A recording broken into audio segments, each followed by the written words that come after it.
People are fed up with the fag, both on the federal level and on the local level.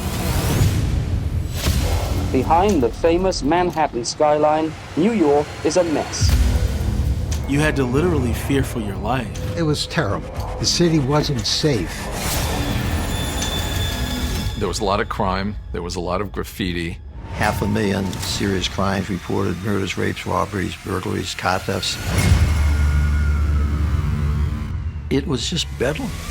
In the 70s, the consensus view was that schools didn't make a difference. 1.2 million people on welfare. It was a great sense that the city cannot work. It can't be governed. It can't function. It's going up in flames from crime. Kids aren't learning. The schools are crumbling. And I'm saying to myself, like, wow, how did we get here?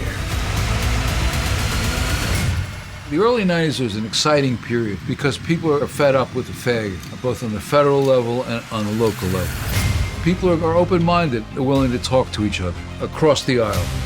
There's a sense that the ungovernable city is no longer ungovernable, that reforms are possible. The city could be made safer, be made better, to take back the streets of New York. And by focusing on the small things, we disrupted bigger things from happening.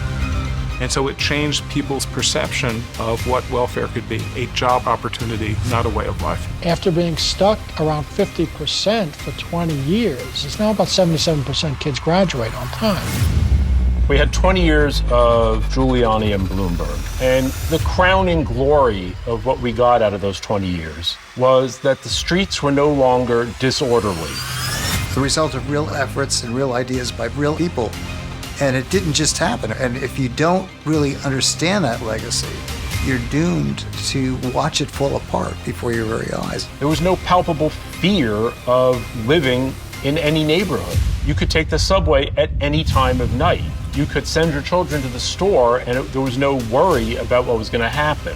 By the 1990s, New York was not just a preferred destination, but it was the capital of the world again.